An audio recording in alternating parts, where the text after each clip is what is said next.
시사와 함께하고 계십니다.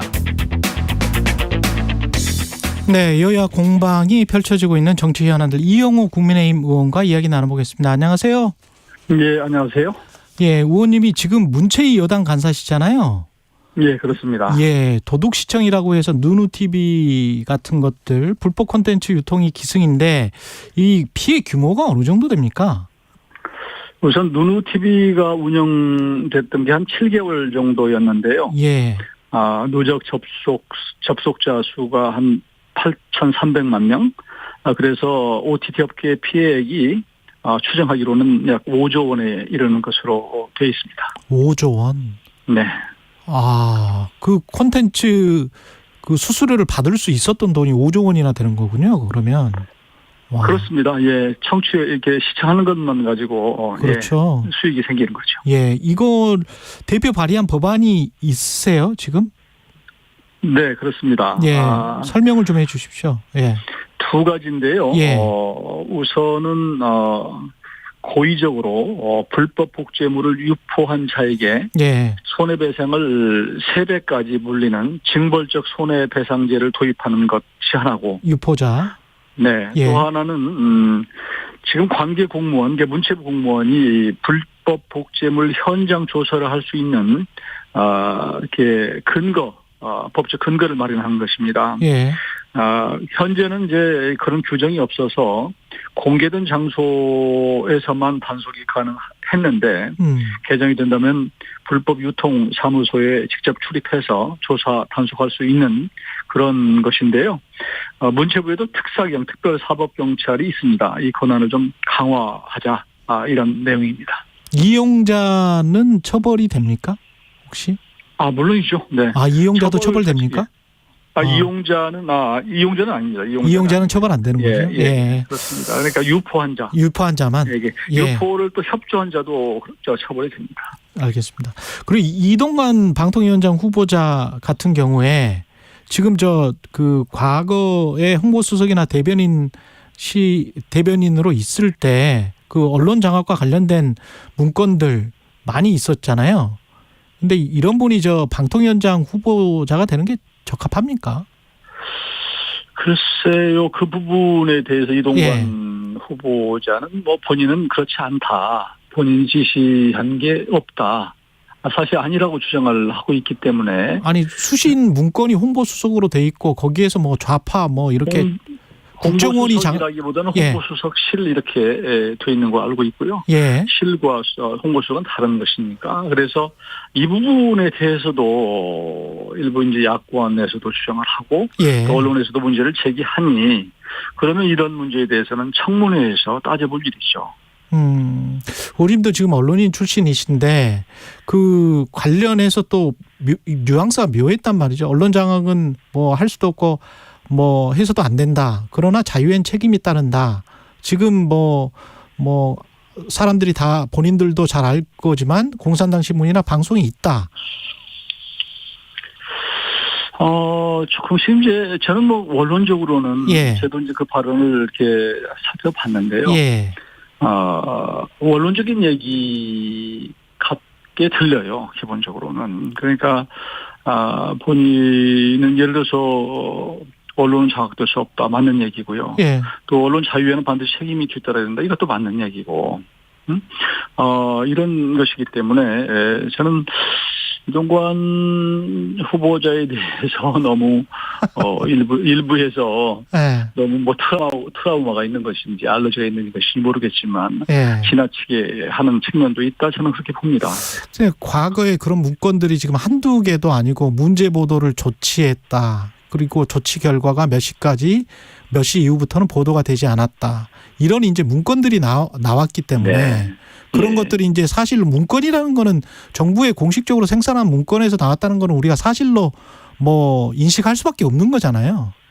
네. 그러면 그게 아까 말씀하신 대로 대변인 실이 됐든 홍보 수석 실이 됐든 관련해서 최고의 책임자는 대변인이나 홍보 수석이었는데 본인이 몰랐다라고 하면 이게 다 끝나는 건지. 글쎄요. 그 부분에 대해서 그런 것까지도 포함해서 국민 앞에서 아마 뭐 청문회를 하면 중계가 될 테니까 예. 국민 여론이 어떻게 흐를지 또 그럴 만한 자격이 있는지 하는 것은 그때 청문회를 열어서 판단할 문제가 아닌가 싶고요. 지금 사실은 뭐 우리 공중 언론, 우리 공영 방송이나 언론 환경도 우리 국민들이 보기에 불편부당한 그런 상황은 아니고 상당히 좀 기울어진 운동장이고 편파 보도가 생각보다 심각하다라고 하는 인식이 또 한편에 있단 말이에요. 그러니까 이런 부분에 대해서 바로잡을 수 있는 사람이 또 방통위원장 갈 필요도 있다. 이런 또 여론이 있기 때문에 저는 어차피 청문회에서 공개적으로 이런 부분을 따져서 적임자인지 여부는 거기서 논의가 돼야 되지 않을까 싶습니다. 근데 공영방송을 바로 잡는다는 그 표현도 참 어폐가 있는 게 권력이 방송을 언론 자유시장을 바로 잡을 수가 있습니까? 바로 잡는다는 게 이제 커렉션이거든요. 커렉션. 지금 교정한다는 건데 그 자유 언론을 바로 잡을 수가 있나요? 언론이 지금은 제가 보기에는 잘못되어 있는 측면도 많이 있어요. 그러니까 언론도 결국은 사람이 하는 일인데 그 사람의 성향들 또 지금 뭐 이제 사실 민노총 산하에 민원연이 있지 않습니까? 우리 국민들이 볼 때 민노총이 과연 중립적인가 하는 부분 그리고 민원연이라고 하는 우리 언론 지금 노조가 있잖아요. KBS 지금 제가 방송하는 KBS도 노조가 있는데 이 노조가 과연 우리 국민 편에서 불편부당하게 공영방송에서 역할을 하는 데만 충실하는가. 노조가 방송하는 건 아닌데. 아니요. 언론 자체라고 하는 것을 기본적으로 노조라고 하는 그러면 방송인들은 노조에서 다 탈퇴를 하면. 아니요. 제가 얘기를 할게요. 조금만요. 그러니까 언론 노조라고 하는 것은 언론인들의 처우와 또 그 여러 가지 이런 뭐 임금과 이런 것들을 갖고 지금 따지는 거 아니겠습니까? 이런데 기본적으로 저도 이제 언론 출신이긴 하지만 그동안에 언론사의 간부, 언론 노조에서 중요한 역할을 하는 사람들이 사장으로 올라오고 또 이제 뭐 투표를 하다 보니까 그런 일도 있었고 그렇기 때문에 이런 것들이 알게 모르게 이제 민노총과 또 어떤 특정 정당과 친소관계가 형성되고 이랬던 것도 사실이란 말이에요.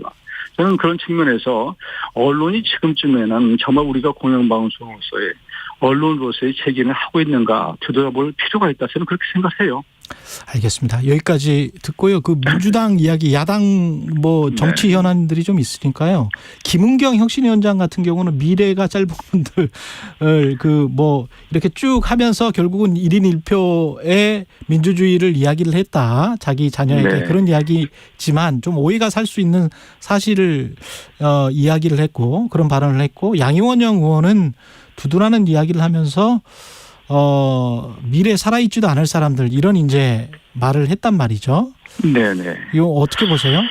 저는 이 얘기를 듣고 정말 귀를 의심을 했어요. 이분들이 정치를 할 수가 있나? 왜냐하면 이 민주선거에 대한 민주선거 역사에 대한 기본적인 지식이나 이해, 인식 이게 근본적으로 잘못된 정말로 몰상식하고 무식하다. 나아가서 용감하다. 이런 생각을 했어요. 지금 알다시피 선거에는 4대 원칙이 있지 않습니까? 보통선거, 평등선거, 직접 비밀선거가 있는데 이 보통선거와 평등선거라고 하는 것은 누구에게나 자격이 주어지면 평등하게 한 표를 행사한다는 거예요. 이 제도를 지금까지 쟁취하기 위해서 수많은 우리 역사에서 많은 분들이 사실은 피를 흘리고 투쟁해서 얻은 것이거든요. 이게 대한 인식이 없는 거예요. 그래서 이분들이 민주주의, 민주선거를 할 수 있는 사람들인가 이걸 논의할 수 있는 사람들이라는 생각을 저는 깜짝 했고 또 한 가지 그걸 또 넘어서서도 이게 노인 폄하 발언 정도가 아니라 기본적인 이 앞세대 희생으로 또 다음 세대가 먹고 사는 이런 데 대한 기본적인 인식 또 없고 그래서 이게 약간 패륜적이고 해서는 안 될 차별적 발언이다. 이런 식의 접근이라고 한다면 여자는 뭐 투표해서는 안 된다. 흑인은 안 된다. 힘없고 돈 없는 사람은 안 된다. 지능이 낮은 사람은 투표권 줘서는 안 된다고 하는 생각과 일맥 같은 거예요. 100년 전, 200년 전 생각이죠. 그럼 지금 같은 맥락으로 얘기를 하는 거예요. 그래서 뭐 남은 수명, 소위 여명을 가지고 투표권을 주자고 하는 것은 병원에서 그러면 지금 예를 들어서 건강이 나빠서 치료받고 있는 사람한테는 주지 말자. 뭐 이런 거 아닙니까? 똑같은 거예요. 그래서 정말 이게 무슨 노인 평화 발언을 넘어서서 이건 민주주의 할 만한 사람, 정치권에 남아있어서는 안 될 사람이에요. 인식이나 기본 소양이나 지식 자체가. 그래서 김은경 위원장 이분은 혁신은 뭐 혁신이고 뭐고 간에 당장 국민 앞에서 국민들이 사과하고 사퇴해야 된다. 저는 혁신위원장. 양이원영 의원도 마찬가지예요. 이게 국민 앞에 정말로 사과하고 의원직 사퇴해야 될 일이다. 저는 그렇게 생각합니다.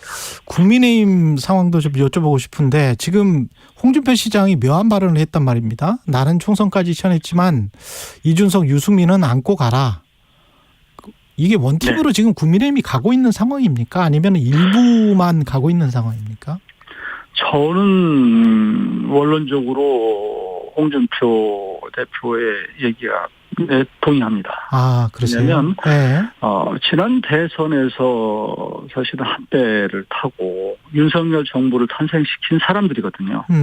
근데 그 이후에 여러 가지 이유로 멀어졌는데 윤석열 정부를 탄생시킨 만큼 이 모든 사람에게 또 윤석열 정부가 국민을 위해서 또 성공시킬 책임도 있는 겁니다. 이게 정치적 책임인 것이에요. 그래서 이 서로 간의 감정 가지고 이 흩어지는 것보다는 원론적으로 함께 해야 된다고 하는 그런 취지 말에는 저는 같은 생각이고요.